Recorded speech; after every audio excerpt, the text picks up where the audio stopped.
que papa, je suis allé parce que c'est un tika. D'autres récits, les étoiles disent, mais il oublie que la naissance du monde commence là où le est. Les tikas. C'est là où la sorcellerie et la puissance est élevée. Il y a quelque chose qui souffre là-bas chez les tikas. Lui étant un sorcier Yambassa, il y a une autre histoire. Donc il est allé là-bas par rapport à cette histoire. Toi, dans tes recherches, tu dois souligner que les tikas ont une histoire du monde. Bon, on parle des Égyptiens. Parfois, nous ne connaissons pas qu'est-ce que c'est l'Égypte. Mais parler des tikas, parler plus de l'ancêtre tikar dans ce pays. Parce que l'homme est né, ils sont 3 personnes qui vivaient sur terre.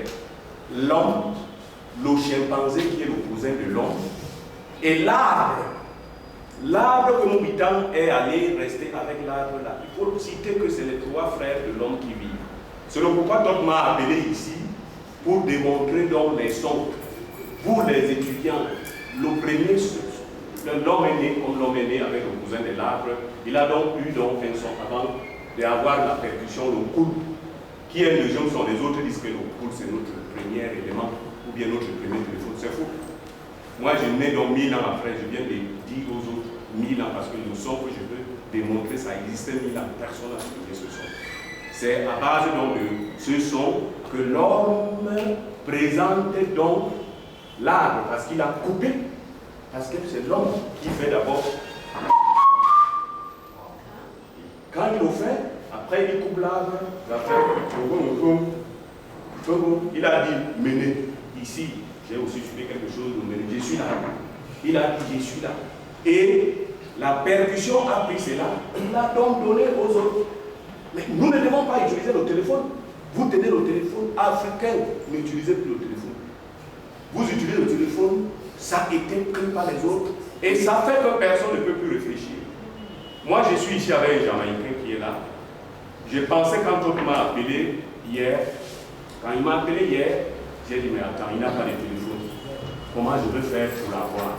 Je suis entré dans moi, j'ai été aidé tout à l'heure quand j'ai pris le taxi. Je disais, bon, je le rencontre. Je sais que ce Jamaïcain est tout le monde l'appelle fou, mais il marche avec moi parce qu'il est là, on l'appelle fou, mais il a les connaissances. On va monter une autre thérapie musicale avec lui parce que aujourd'hui l'Afrique réveillonne. Donc je vais présenter donc cette sonorité.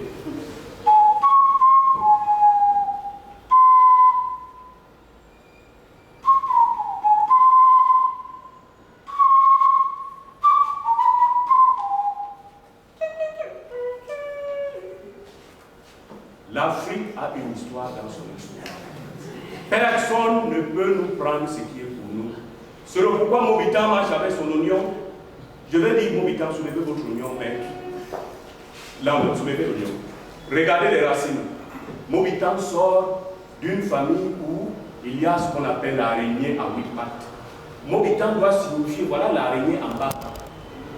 Voilà le totémisme que les Africains font. Voilà l'araignée, moi je vois l'araignée en bas.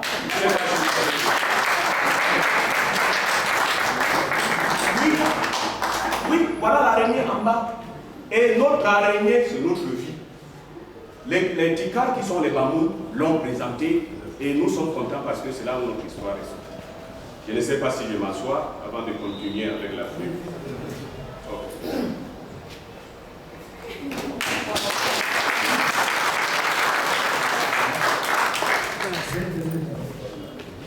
Bon, la petite parenthèse que j'aimerais donner à mon frère Baka Baka, c'est qu'il y a de cela 3000 ans, le nom Tika n'existait pas. Donc, si aujourd'hui on appelle un peu de Tika, c'est venu après. D'ailleurs, même l'histoire de l'immigration des peuples montre que les Tika eux-mêmes sont d'abord allés en Égypte avant d'en sortir après. Donc ça, c'est juste pour essayer de recadrer certaines petites choses. Vous avez donc suivi la musique sans instrument. Quand on vous en parlait, vous avez eu l'impression que c'était une plaisanterie. Alors nous allons continuer en disant, notons quand même que, bon, Je reprends. En ce qui concerne ce dernier aspect, nous n'allons pas trop nous étendre, on l'a déjà dit. Notons quand même qu'en ce qui concerne la musique, l'Africain a créé le son sans instrument, vous venez de le suivre. L'un des peuples de la forêt qui pouvaient communiquer à des grandes distances et même se réjouir en jouant de la flûte naturelle sans instrument. Vous avez suivi cela. En plus de cela, avant d'utiliser le bois et tous les autres objets pouvant servir d'instruments de musique, la femme a inventé le mokouk. Moi j'ai vu ce phénomène quand j'étais petit, qui consiste à produire des sonorités en tapant de manière rythmée l'eau des fleuves, des mers ou des océans. Ce qui inspirera le tambourin dont rapportent aujourd'hui les peuples d'Afrique du Nord et de l'Orient. On a l'impression que ce sont eux qui ont inventé le tambourin, alors que ce sont les négresses qui ont découvert cette sonorité. Cette invention est purement africaine, puisque l'homme existait déjà longtemps en Afrique, en présence des fleuves et des mers, avant la fin de la glaciation du bloc eurasiatique. Les autres instruments, notamment la lyre, la sitar et autres, ne sont que le raffinement du net. Le tam-tam, on le sait, est le propre des peuples de la forêt.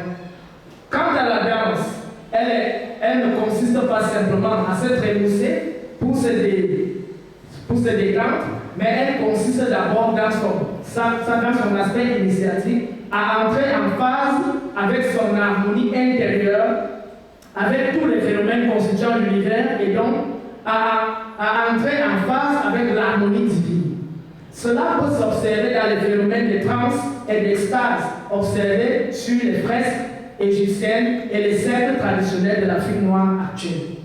Enfin, l'art portant sur la fabrication des statues, des statuettes et des masques se rapporte toujours, comme on l'observe depuis l'Égypte pharaonique jusqu'à présent, dans nos cercles initiatiques d'Afrique noire au sacré. Donc, loin de servir à la simple distraction ou au simple luxe, l'art est lié au sacré et chaque œuvre d'art joue une fonction spécifique dans les rites africains. On peut ainsi observer les phénomènes des statues animées et des masques parlants. Suite à tout ce qui vient d'être dit, il est évident, en termes de conclusion, que l'Afrique de la zone des Grands Lacs a nourri l'Égypto-Nubie et à retour, l'Égypto-Nubie a nourri l'Afrique noire. Néanmoins, vu le fait que les simples initiatiques africains ne pratiquent plus un culte aussi parfait que celui d'Amon-Ra, basé sur des textes et un clergé bien formé et bien organisé, et des temples officiels reconnus par tous, au lieu de jouer les défaitistes en cherchant à justifier à tout prix que le christianisme et l'islam ne contredisent pas la spiritualité africaine, vaut mieux rétablir notre spiritualité en nous fondant sur notre histoire, nos textes sacrés légués par nos ancêtres et l'harmonisation de nos cercles initiatiques traditionnels.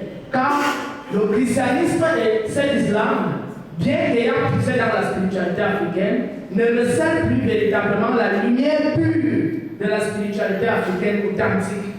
Nous l'affirmons parce que déjà, le livre des morts des anciens égyptiens avait déjà reçu une influence des traditions étrangères, notamment Hyksos, babyloniennes, perses, grecques et j'en passe. Et donc, les textes sacrés les plus authentiques demeurent les textes des pyramides et les textes des sarcophages.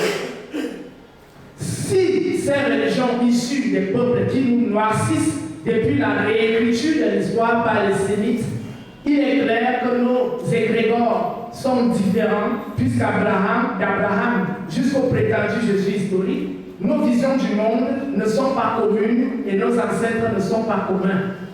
Ceux qui s'efforcent à démontrer que les héros de la Bible étaient noirs, oubliant que l'Égypte a connu plusieurs invasions depuis moins 1750 jusqu'à sa chute et que les traditions bibliques sont des mélanges des traditions africaines, babyloniennes, perses et grecques.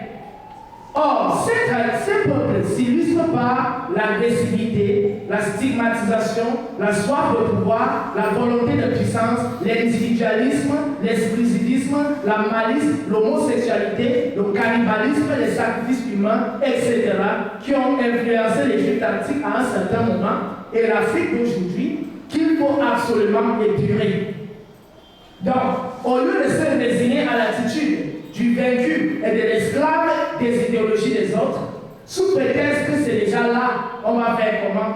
Retournons à notre spiritualité authentique, eu égard du christianisme, l'islam, etc., en n'excluant pas que nous puissions être enrichis par les traditions de Shiva et de Fouilly qui, selon nous, vu leur aspect communautariste et leur ascétisme, coïncident avec nos traditions et notre vision du monde. Car pour le noir, ce n'est pas la foi qui sauve, mais la connaissance.